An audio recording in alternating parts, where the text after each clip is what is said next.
Planning a trip to Sri Lanka तो सबसे बड़ा सवाल तो यही होगा कि कितना खर्चा आएगा एंड प्लान कैसे करें। तो I just got back from Sri Lanka last month and I got all the insights जो आपकी प्लानिंग को सुपर इजी बना देगी। चाहे आप सोलो प्लान कर रहे हो अपने पार्टनर के साथ या फिर दोस्तों के साथ, ये वीडियो आपके बहुत काम आने वाली है। Hi, I'm Khushbu and on this channel I create travel vlogs and informative videos to help you plan and enjoy amazing trips। तो अगर मेरा कंटेंट थोड़ा सा भी यूजफुल लगे तो इस वीडियो को लाइक जरूर कर देना एंड सब्सक्राइब करना मत भूलना। तो इस वीडियो के पहले पार्ट में मैं डिस्कस करूंगी कि आपको कितना बजट अपने माइंड में रख के चलना चाहिए एंड सेकंड पार्ट में मैं एक आपको आइटनरी दूंगी जो कि आप कस्टमाइज कर सकते हो अपने टाइम एंड इंटरेस्ट के हिसाब से। तो चलो लेट्स गेट स्टार्टेड नाउ। सबसे पहले फ्लाइट्स की बात कर लेते हैं। मैं अपनी टिकट स्काई स्कैनर पे ही बुक करती हूँ एंड जब मैं गई थी तो चेन्नई टू कोलंबो सबसे चीपेस्ट टिकट थी 5000 की एंड उसमें फिट्स एयरलाइन था एंड 7 kg अलाउंस था। बट जब मैं वापस आ रही थी तो इंडिगो ही सबसे चीपेस्ट ऑप्शन था एंड इट वाज 10,000 रुपीज। तो मेरे को वापस आने की टिकट डबल ही कॉस्ट कर गई, तो मेरे को ओवरऑल 15,000 लग गए रिटर्न टिकट के लिए। And as I was checking today only, you will get the cheapest tickets for the month of March from Chennai to Colombo for 5500 rupees which is quite similar to mine. और दिल्ली से आपको return ticket पड़ जाएंगी under 20,000 with one stop. Otherwise south Indian cities से आपको on an average 15,000 की return tickets पड़ जाएंगी। तो ओवरऑल आपको 14 to 20,000 के बीच में रिटर्न टिकट्स पड़ जाएंगी डिपेंडिंग ऑन आप किस सिटी से ट्रैवल कर रहे हो। एंड अगर आप डायरेक्ट फ्लाइट ही लोगे तो आपको थोड़ी सी एक्सपेंसिव पड़ेंगी। माई एडवाइस हियर इज कि आप एक बार इंडिविजुअली टिकट्स चेक करना, your city to Colombo and Colombo to your city, and एक बार राउंड ट्रिप टिकट्स चेक करना, जो भी आपको सस्ता पड़े वैसे बुक कर लेना। Let's talk about visa now. तो श्रीलंका वीजा फ्री है इंडियंस के लिए टिल 31 मार्च 2025 व्हिच मींस अगर आप 31 मार्च को भी वहां लैंड कर रहे हो तो अगले 30 डेज वहां पे आप वीजा फ्री रह सकते हो। 30 डेज इसलिए क्योंकि श्रीलंकन वीजा की वैलिडिटी अप टू 30 डेज ही है which can be extended but उसका चार्जेस अलग लगेंगे। इस वीजा फ्री एंट्री के लिए आपको बस एक ETA फॉर्म भरना है जो कि आप eta.gov.lk पे जाके भर सकते हो, जिसमें आपसे बस बेसिक डिटेल्स मांगेंगे, पासपोर्ट नंबर एंड उसकी वैलिडिटी मांगेंगे एंड ऑल्सो डे 1 का एड्रेस जहाँ पे आप स्टे करने वाले हो। एंड आपका वीजा आपके ईमेल आईडी पे विद इन 24 आवर्स आ जाएगा, जिसका बस आपको एक प्रिंट आउट निकालना होगा क्योंकि इमिग्रेशन पे ये फॉर्म चेक होगा। ऑल्सो इमिग्रेशन पे आपको पूछेंगे एक रिटर्न टिकट के लिए, तो एक रिटर्न टिकट या फिर ऑनवर्ड जर्नी की टिकट बुक करा लेना because they just want to know you are leaving the country within 30 days. और अगर आप 31 मार्च के बाद प्लान कर रहे हो श्रीलंका जाना तो वीजा आपको कॉस्ट करेगा $20 प्लस सम ट्रांजैक्शन फीस। तो INR में बोलूं तो 1750 के अराउंड कॉस्ट कर जाएगा। Let's talk about currency now. तो श्रीलंका की करेंसी को भी रुपीज बोलते हैं, श्रीलंकन रुपीज और LKR। So 1 INR is equal to 3.4 LKR and I would recommend you take USD with you from India, क्योंकि भाई इंडियन करेंसी की वहाँ पे कोई वैल्यू नहीं है, बहुत ही बुरा रेट मिलता है वहाँ पे। सो you can get your USD exchange at the airport only. आपको वही रेट मिलेगा जो आपको सिटी में मिलेगा, तो इट इज मोर कन्वीनियंट कि आप एयरपोर्ट से ही करवा के जाओ। पर पर्सन 100 USD एक्सचेंज करवा लेना क्योंकि उतना तो लग ही जाएगा। बाकी के पैसे आप बाद में एक्सचेंज कर सकते हो जब भी आपको रिक्वायरमेंट हो, या तो अपने नियरेस्ट बैंक से जो कि आपको बेटर रेट देंगे, बट वो 3 बजे तक ही खुले होते हैं। वहाँ पे जाके 10 से 15 मिनट लग जाते हैं एक्सचेंज कराने में, क्योंकि वो आपसे एक पूरा फॉर्म भरवाते हैं देन वो आपको पैसे देते हैं, तो वहाँ पे उतना टाइम लग जाएगा। लेकिन अगर आप फॉरेक्स शॉप से करवाओगे तो वो थोड़ा सा आपको बुरा रेट देंगे, बट वो 24 आवर्स एटलीस्ट 12 आवर्स तो खुले ही रहते हैं, so you can get it done from that shop. Talking about कि आप इंडिया से कितना कैश लेके जाओ, तो मिनिमम 20,000 कन्वर्ट करवा के लेके ही जाना पर पर्सन। उससे ज्यादा भी लग सकता है, उससे कम भी लग सकता है, डिपेंडिंग ऑन आप क्या एक्टिविटीज चूज कर रहे हो एंड कितने दिन के लिए हो वहाँ पे। तो आपका फ्लाइट्स एंड होटल्स तो ऑलरेडी ऑनलाइन बुक्ड होंगे, बट बाकी चीजों के लिए आपको कैश लगेगा। एंड अगर आप एक 0 फॉरेक्स मार्कअप कार्ड लेके जा सकते हो then that would be great. But वहां पे जाके कुछ जगहों पे they will also charge you 3% extra by paying through card and कुछ जगहों पे वो नहीं करेंगे, लाइक ग्रोसरी स्टोर्स में तो बिल्कुल नहीं करेंगे। एंड कुछ जगहों पे ऐसा भी हो सकता है कि आपकी स्टे का कॉस्ट वो आपसे ले ले कार्ड से, लेकिन अगर आपने वहां से स्कूटी रेंट करी है तो वो आपको कैश ही पे करने के लिए बोलेंगे, तो कैश होना जरूरी है। So you really have to see, क्योंकि कहीं पे वो आपसे एक्स्ट्रा 3% चार्ज करेंगे, कहीं पे नहीं करेंगे, कहीं पे कैश ओनली पेमेंट्स चलेंगी। तो एक्स्ट्रा USD अगर आप इंडिया से ले भी जाओगे तो आपके नेक्स्ट ट्रिप पे काम आ जाएगा। बट अगर आप ज्यादा USD एक्सचेंज करा लोगे तो वो LKR आपको काम नहीं आएगा, तो इसलिए मैंने कहा कि स्टेप बाय स्टेप आप उसको कन्वर्ट करना as and when needed. Let's talk about SIM cards now. तो यूजुअली मैं एयरपोर्ट से सिम नहीं लेती हूँ, मैं सिटी में जाके ही सिम लेती हूँ, बट श्रीलंका में मैंने एयरपोर्ट पे ही सिम ले लिया बिकॉज मेरे को प्राइसेस थोड़े से चीप लगे and it was more convenient. And to be honest, मैंने सिटी में जाके बाद में प्राइसेस पूछे तो वहाँ पे वो अपने हिसाब से ही रेट लगा रहे थे, तो it was a really good decision to buy it from the airport only. And here are the prices for 30 days validity. अगर आप डायलॉग नेटवर्क का 20 GB लोगे तो 410 का पड़ेगा, अगर 30 GB लोगे तो 530 का पड़ेगा, और अगर 100 GB लोगे तो 940 का पड़ेगा। वो लोग बस आपका पासपोर्ट देखेंगे as a proof and within 5-10 minutes आपका सिम चालू हो जाएगा। टॉकिंग अबाउट ट्रैवल इंश्योरेंस, तो ट्रैवल इंश्योरेंस मैंडेटरी नहीं है श्रीलंका ट्रैवल करने में, but I would still recommend कोई भी इंटरनेशनल ट्रैवल के वक्त एक ट्रैवल इंश्योरेंस जरूर लेके जाओ, क्योंकि यार कुछ भी हो सकता है। एंड सबसे सस्ती वाली 10 से 12 दिन के लिए सिर्फ 400 रुपए की आती है, तो उतना तो आप इंटरनेशनल के केस में अफोर्ड कर ही सकते हो। एंड कोई भी आपको ट्रैवल बुकिंग वाली वेबसाइट पे ट्रैवल इंश्योरेंस मिल जाएगी, या फिर पॉलिसी बाजार पे जाके भी आप कंपेयर करके ले सकते हो। Let's talk about food now. तो अगर आप लोकल में देखोगे तो आपको ब्रेकफास्ट में मिलेगा हॉपर्स, लंच में मिलेगा rice and curry, and dinner में मिलेगा kottu. Vegetarian, eggetarian and non vegetarian options are there. तो श्रीलंका जाने से पहले मेरे को लगा था कि साउथ इंडियन खाना तो मिल ही जाएगा, वर्स्ट केस सिनेरियो मेरे को इडली डोसा वड़ा पे सर्वाइव करना पड़ेगा, बट कन्वीनियंटली तो नहीं मिल रहा था। कोलंबो एंड कैंडी में तो ऐसी शॉप्स दिख रही थी, बट एला एंड साउथ ऑफ श्रीलंका में ऐसा कुछ नहीं दिख रहा था कन्वीनियंटली, तो that was a sad thing. And आपको सारे क्यूजीन्स मिल जाएंगे टूरिस्टी जगह पे। आपको लोकल खाना 200 to 300 INR कॉस्ट कर जाएगा, and other cuisines for example burger या पास्ता आपको INR 800 का पड़ेगा। Honestly I did not enjoy the food and I found it to be on the expensive side for no reason. And since मेरी पूरी trip on the go plan हो रही थी except the first 3 days, तो the next best option was to choose places with kitchen. तो पहले 3 दिन के बाद मैंने खाया ब्रेड एंड ऑमलेट, क्योंकि वो आसान था किचन में बनाना, एंड रात को noodles with a boiled egg because protein is important. And since I was traveling with a friend, तो हम दोनों मिलके बना लेते थे खाना। Talking about कि वहाँ पे ग्रोसरीज कितने की पड़ती थी, तो वहाँ पे इंडिया से हर चीज का रेट डबल था। फॉर एग्जाम्पल ब्रेड अगर आपको यहाँ 50 की पड़ती है तो वहाँ 100 रुपए की पड़ रही थी। अंडा यहाँ पे अगर आपको एक 7 रुपए का पड़ता है तो वहाँ 13 रुपए का पड़ रहा था। एंड चीज का प्राइस तो वहाँ पे ट्रिपल था इंडिया से। My recommendation here would be कि आप इंडिया से 2 से 4 मील्स के लिए रेडी टू ईट पैकेट्स ले जाना, ताकि आप सॉर्टेड रहो। Also this option is not convenient, but अगर आप सिटी सेंटर से थोड़ा दूर खाना खाने जाओगे तो आपको 2 जनों का खाना 300 रुपए में पड़ जाएगा INR,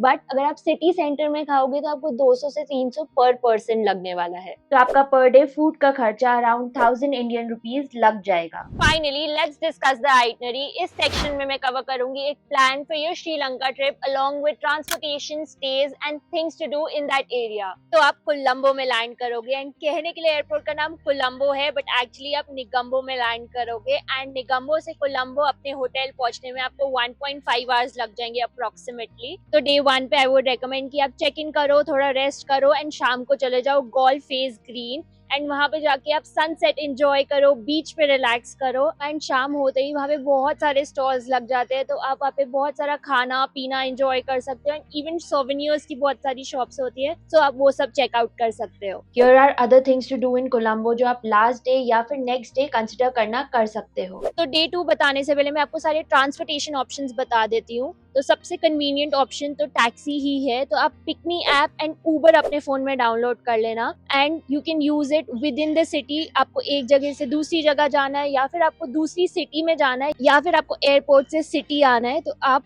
पिकमी ऐप का यूज कर सकते हो, और उबर का भी यूज कर सकते हो, जो भी आपको चीप पड़े। एंड पिकमी ऐप में ऑटो भी ऑप्शन है, तो आप वो भी चूज कर सकते हो। दूसरा ऑप्शन है कि आप एक टुक टुक रेंट कर सकते हो या स्कूटी रेंट कर सकते हो पूरा श्रीलंका घूमने के लिए, बट आपका इंडियन ड्राइविंग लाइसेंस वहाँ पे नहीं चलेगा। आपका इंटरनेशनल ड्राइविंग लाइसेंस भी वहाँ पे नहीं चलेगा। आपको श्रीलंका पहुंच के एक ड्राइविंग लाइसेंस परमिट लेना पड़ेगा। आप एक बार इसके बारे में गूगल कर लेना अगर आप स्कूटी रेंट करना चाह रहे हो। लेकिन अगर आप टुक टुक रेंट करना चाह रहे हो और आप टुक टुक rental.com से रेंट करोगे, तो वो सब कुछ आपके लिए करके देंगे, तो that would B hassle free. तीसरा ऑप्शन है कि आप ट्रेन ले सकते हो एक सिटी से दूसरी सिटी जाने के लिए। आप ट्रेन के टाइमिंग्स चेक कर सकते हो railway.gov.lk पे, या फिर एक एप्लीकेशन भी है rdmns.lk, आप उसका भी यूज कर सकते हो। अगर आप एंड मोमेंट पे ट्रेन की टिकट बुक कराओगे तो आपको रिजर्व सीट मिलना थोड़ा मुश्किल है, तो आप पहले ही श्रीलंका की ऑफिशियल रेलवे वेबसाइट पे जाके अपनी ट्रेन की टिकट बुक कर सकते हो, या फिर 12 गो एशिया पे जाके अपनी ट्रेन की टिकट बुक कर सकते हो। और एक और ऑप्शन है कि आप ट्रेन स्टेशन पे ही जाके टिकट लो। इस केस में first come first serve basis पे ही आपको सीट मिलेगी। तो या तो आप जल्दी पहुंच के अपनी सीट पकड़ लो या फिर आप खड़े होके चले जाओ, जो भी आपको सही लगे। एंड नेक्स्ट ऑप्शन है कि आप पब्लिक बसेस से घूमो। इसके बारे में तो आपको लोकल्स ही बता पाएंगे एक सिटी से दूसरी सिटी जाने के लिए, उसके टाइमिंग्स एंड ऑल। मेरे को जो जो टाइमिंग्स पता होंगे एंड जो जो ज्यादा कन्वीनियंट होगा ट्रेन या बस, उसके बारे में मैं आपको आइटनरी में बता दूंगी। अगर आप बजट में ट्रैवल कर रहे हो तो आपको एयरपोर्ट से एक शटल बस भी मिल जाएगी। वो वहां से एक्चुअली 1.5 किलोमीटर दूर है उसका बस स्टॉप। तो आप किसी लोकल से या एयरपोर्ट अथॉरिटी से भी पूछ के वहां तक पहुंच सकते हो। एंड गूगल मैप्स आपको परफेक्टली गाइड कर देगा कि कहाँ पहुंचना है। And I think that cost 600 LKR पर पर्सन, तो you can also consider that. And अगर आप बजट पे नहीं हो तो पिकमी एंड उबर ऐप तो है ही, तो आप वो भी ले सकते हो। एंड ऑफलाइन टैक्सीज भी ले सकते हो। जस्ट रिमेंबर टू बार्गेन अगर आप सिटी टू सिटी ट्रैवल करने वाले हो तो getting back to day 2, I would recommend कि आप कोलंबो फोर्ट से एक ट्रेन ले लो for Kandy, early morning train, जो कि आपको 2.5 आवर्स में पहुंचा देगी। आप बस भी ले सकते हो जो कि आपको 4 घंटे में पहुंचाएगी, तो train is more convenient. Kandy पहुंच के आप घूम सकते हो Kandy lake, tooth temple and Ambuluwawa tower, जो कि थोड़ा सा दूर है सिटी से, but still it is worth going. City वापस आके आप सिटी सेंटर एक्सप्लोर कर सकते हो। वहाँ पे बहुत सारे कैफेज है and it is lively in the night, so you can explore that. Next day आप जा सकते हो early morning for Sigiriya rock. आप लोकल टूर ऑपरेटर से पूछ सकते हो for the charges from Kandy to Sigiriya, या फिर ऑनलाइन भी बुक कर सकते हो। तो जब मैं गई थी तो मैंने टुक टुक रेंट किया था, someone else was driving for me and I went there with a friend. तो हमें it costed us 12,000 LKR just for going and coming back। and Sigiriya rock की जो टिकट थी वो थी 20 USD for SAARC countries, and बाकी जो countries है जो सार्क के अंडर नहीं आती है उनके लिए 35 USD था। एंड वहाँ पे you can pay by card also, you don't need the cash. अपना पासपोर्ट लेके जाना मत भूलना to show that you come under SAARC countries. And Kandy to Sigiriya के रास्ते में आप ये सारे पॉइंट्स भी कवर कर सकते हो। एंड जो कैंडी में मैंने आपको चीजें बताई वो आपको नहीं करने का मन, तो आप डायरेक्टली सिगीरिया रॉक ही जा सकते हो। वहाँ पे भी आसपास स्टेज है, so you can stay there and then move to the next place you want to visit. And अगर आप कैंडी स्किप करना चाहते हो तो you can go to Nuwara Eliya. And actually मैं कैंडी इसलिए गई थी क्योंकि मेरे को वो ट्रेन राइड करनी थी जो वर्ल्ड फेमस है, Kandy to Ella, but you will get good enough views from Nuwara Eliya to Ella train ride में भी उतना ही व्यू आएगा, क्योंकि न्यूवारा एलिया बीच में एक स्टेशन आता है एंड उसके बाद 2 घंटे की राइड बचती है। एंड कैंडी टू एला आपकी 6.5 आवर्स का ट्रेन राइड होता है। तो न्यूवारा एलिया में आप जा सकते हो अशोक वाटिका, जहाँ पे सीता जी को रखा गया था। एंड अपार्ट फ्रॉम दिस आप एक दिन में ये सारे पॉइंट्स कर सकते हो एंड 1-2 स्किप भी कर सकते हो। तो ये जगह काफी अच्छी है for nature lovers and laid back vibe. मेरी मिस हो गई थी क्योंकि मैंने कैंडी टू एला की ट्रेन पहले ही बुक कर ली थी विदाउट रिसर्चिंग, क्योंकि वो ट्रेन की टिकट्स बहुत जल्दी बुकड आउट हो जाती है। नेक्स्ट आप हो गए एला में, एंड एला में करने के लिए बहुत कुछ है। And there is also this street on the city centre जहाँ पे रात को लाइव म्यूजिक प्ले होता है and it is full of life, तो काफी मजा आने वाला है उस स्ट्रीट पे। तो आई तो थिंक कि एला काफी अच्छी जगह थी। It was one of the best places I visited in Sri Lanka, तो हाईली रिकमेंडेड। एंड यहाँ पे जाके डे 1 पे अर्ली मॉर्निंग आप कर सकते हो लिटिल एडम्स पीक का ट्रैक, जो कि 20 मिनट लगेगा आपको ऊपर चढ़ने में। उसके बाद आप जा सकते हो 9 आर्च ब्रिज, यहाँ पे 8:30 AM या 8:45 AM पे ट्रेन आती है, so do wait for the train, you will enjoy it. उसके बाद आप ब्रेकफास्ट करो, थोड़ा सा रेस्ट करो and leave for Diyaluma waterfalls. इसके बीच में आएगा रावना वाटरफॉल्स, वहाँ पे बस खड़े होके you can enjoy the falls, वहाँ पे ज्यादा कुछ नहीं कर सकते। बट दियालुमा वाटरफॉल्स में you can actually go swimming. वहाँ पे आपको 5 या 7 नेचुरल पूल्स मिलेंगे जिसमें आप स्विम कर सकते हो, एंजॉय कर सकते हो। But make sure you leave the place by 5, क्योंकि वहाँ पे वाइल्ड लाइफ का आने के चांसेस है, तो आप वहाँ पे फंस ना जाओ, इसलिए टाइम से निकल जाना वहाँ से। एंड ऑल्सो ये जगह एला से 40 किलोमीटर दूर है, that is 1.5 hours of scenic drive. तो मेक श्योर आप टाइम से जाओ एंड टाइम से वापस आ जाओ। रात को आप एंजॉय कर सकते हो the city centre road I was talking about, जहाँ पे लाइव म्यूजिक प्ले होता है, तो वहाँ पे take a walk and just enjoy the vibe of that area.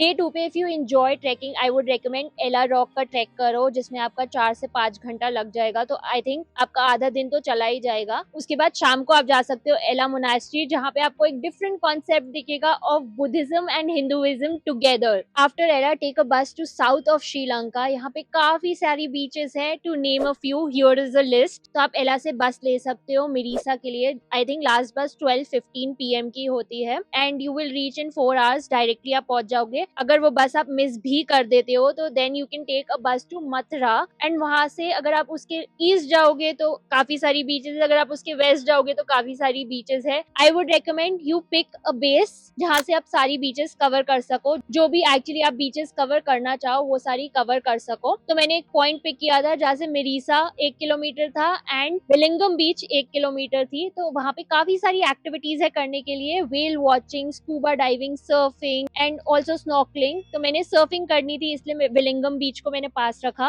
वहां पे मैं बस सीखने गई थी कि ऐसा क्या होता है सर्फिंग में, and it was really fun to do that, one day का thing. And then also Mirissa was nearby, तो वहां पे आपको बहुत सारे लोकल टूर ऑपरेटर्स मिलेंगे जहां से आप एक्चुअली स्नॉर्कलिंग के लिए बात कर सकते हो। एंड विलिंगम बीच में आई वुड रिकमेंड कि अगर आप सर्फिंग के लिए जा रहे हो तो आई वुड रिकमेंड कि आप literally there are a lot of surfing वाला शॉप्स, एक दो के नंबर मैं आपको डिस्क्रिप्शन में दे दूंगी, या फिर आप गूगल से भी निकाल सकते हो and call them and ask कि हम 2 जने हैं and we'll reach the beach on our own, how much would you cost. And south of Sri Lanka में जहाँ पे बीचेस है वहाँ पे हर 10 मिनट में एक बस आती है एंड वो पूरा कवर करती है गॉल से लेकर आई थिंक मथुरा तक। तो वहाँ पे आपको कोई दिक्कत नहीं होगी, आप फटाफट विलिंगम बीच पहुंच जाओगे। एंड अगर आप मिरीसा को बेस पकड़ रहे हो तो here are a few things to do there. Mirissa beach पे जाओगे तो वहाँ पे you can go for a swim, वहीं पे पैरेट रॉक है एंड ऑल्सो वहाँ पे नाइट में आपको बहुत सारे फिश वाले वेंडर्स मिलेंगे आउटसाइड द कैफेज। वहाँ पे बहुत सारे शैक्स है जो उनके बाहर फिश बेच रहे होते हैं जो भी वो उस दिन पकड़ के लाए होते हैं। तो you can have sea food there. And also वहाँ पे कोकोनट ट्री हिल है जहाँ पे ज्यादा तो कुछ नहीं है, बस कोकोनट ट्रीज है एंड एक फोटो वहाँ पे वायरल हो गई थी इसलिए वो जगह फेमस हो गई। एंड वहाँ पे जाके you can just peacefully sit या फिर सनसेट या सनराइज देखने जा सकते हो। सनसेट पे तो बहुत भीड़ होगी बट सनराइज के टाइम खाली होगा। Also there is a secret beach जो कि काफी अच्छी है, बट वहाँ पे पहुंचना एक्चुअली थोड़ा सा मुश्किल है क्योंकि it is like again a hike of 20 minutes. So if you're interested you can go there. Talking about stage, तो आपको हॉस्टल्स 400 टू 800 के बीच में पड़ जाएंगे and 3 star hotels 1200 to 1800 rupees के बीच में पड़ जाएंगे। एंड साउथ ऑफ श्रीलंका में आपको अच्छे स्टेज 1000 के अंडर भी मिल सकते हैं जो कि कभी कभी हॉस्टल से भी सस्ते मिल जाते हैं। There is another beach called Unawatuna जो कि मिरीसा से आधे घंटे की दूरी पे है। You can also go there, enjoy at the beach, take a swim, and वहाँ पे भी activities है करने के लिए, snorkeling and all। वहाँ पे तो actually I saw people having the snorkeling kit and वो वहीं पे कूद के अंदर जा रहे थे and they were checking out the fish and all under the sea। And Unawatuna beach के पास Japanese pagoda and jungle beach भी है जहाँ पे I would recommend you going। तो ये पूरा दिन आपका एक चला जाएगा in doing these 3 things जो कि आसपास ही है। एंड अगर आप ऊनावटूना जा रहे हो तो वहाँ पे मसाज के लिए भी आप जा सकते हो, वहाँ पे बहुत सारे मसाज की शॉप्स हैं, so you can consider that as well. इसके बाद आप जा सकते हो गॉल या फिर गाले जो कि आधे घंटे की दूरी पे ही है ऊनावटूना से। आप ऊनावटूना या तो मिरीसा से जा सकते हो या फिर गॉल से, and I would recommend Galle को आप बेस रखो।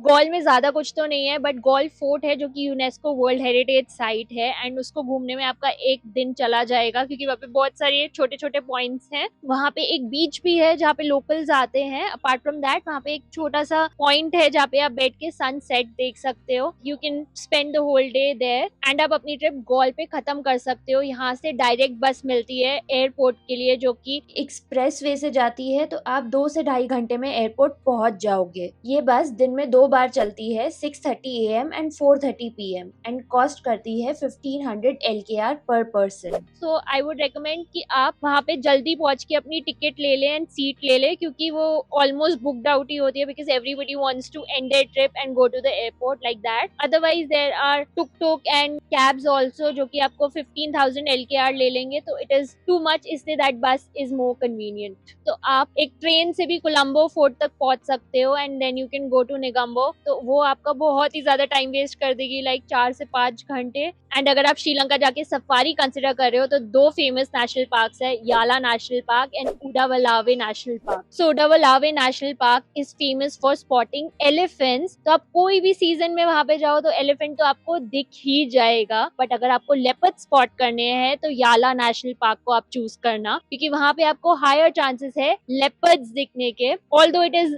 नेचर्स लक कि आपको दिखते हैं या नहीं दिखते हैं, बट वहां पे आपके चांसेस ज्यादा है कि आप स्पॉट कर सकते हो लेपर्ड को। एंड छोटे मोटे एनिमल्स तो आपको दिख ही जाएंगे like deer and all. And Udawalawe national park में सिर्फ 10 लेपर्ड्स हैं हैं तो वहाँ पे बहुत ही कम चांसेस है कि आपको लेपर्ड्स दिखेंगे, इसलिए याला national park is the best park for that. But वहाँ पे आपको एलिफेंट्स दिखने के चांसेस थोड़े कम हैं। एंड ऑल्सो याला national park through out the year नहीं खुला होता, वो 6 वीक्स के लिए मेंटेनेंस के लिए बंद होता है, the whole of September and first 2 weeks of October. तो इन मंथ्स में मत जाना। एंड नवंबर टू जनवरी यहाँ रेनी सीजन होता है, तो ideal time to visit this place would be February to June। तो अगर मैं आपको एक आइटनरी रेकमेंड करना चाहूँ फॉर 10 days तो वो कुछ ऐसी दिखेगी। एंड अगर मैं इसमें सफारी इंक्लूड करना चाहूँ तो वो कुछ ऐसी लगेगी। एंड अगर मैं आपको एक 7 days की आइटनरी रेकमेंड करना चाहूँ तो वो ऐसी लगेगी। एंड 5 days की रेकमेंड करना चाहूँ तो ऐसी लगेगी।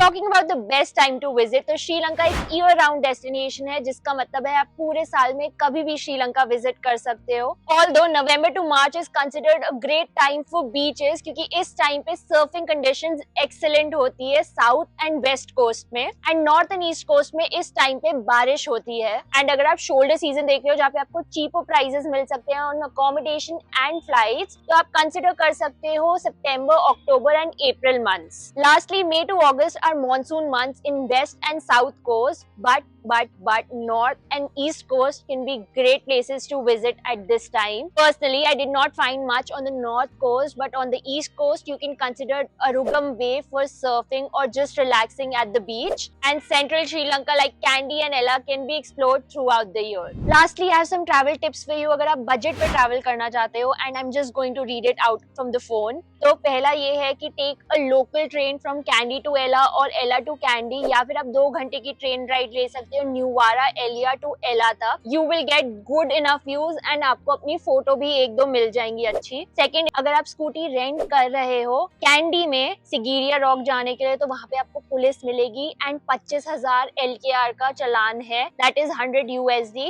लेकिन अगर आप एला में करते हो रेंट तो वहाँ पे कोई पुलिस नहीं है, so you can do that. Third, Sigiriya rock जाने की जगह आप पिडुरंगला रॉक टेम्पल जा सकते हो to save money. Pidurangala rock temple की टिकट है 1000 LKR which is 300 INR and Sigiriya rock की टिकट 20 USD है। So you will save a lot of money plus you will get a good view of Sigiriya rock from Pidurangala rock. Fourth, this is not budget friendly tip but I would recommend you spending more time in the south of Sri Lanka क्योंकि it would be more fun doing those water activities like surfing, snorkeling and other stuff. Fifth, for food recommendations, use Google Maps, filter it by ratings and if you're on a budget, filter it by price too. There is a price range जिसको आप filter कर सकते हो, तो वो use करना।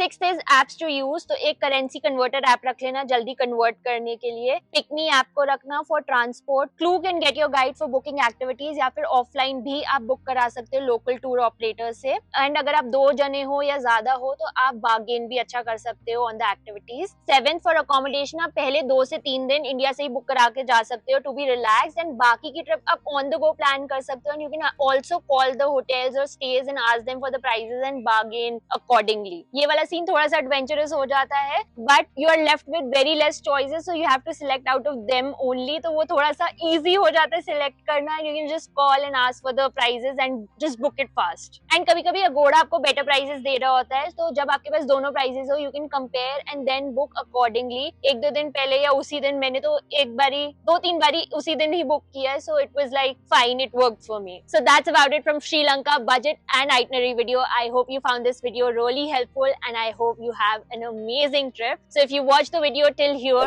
write informative in the comment section and also do like the video। this is the final budget per person if you are a budget traveler versus mid budget traveler। so if you have any doubts तो आप comment section में पूछ सकते हो या फिर Instagram पे DM कर सकते हो, या फिर अगर डिटेल में information चाहिए तो मेरे साथ 1-to-1 कॉल भी बुक कर सकते हो, लिंक डिस्क्रिप्शन में है। so that's about it from Sri Lanka itinerary and budget breakdown video। subscribe to my channel and I will see you in the next one। bye।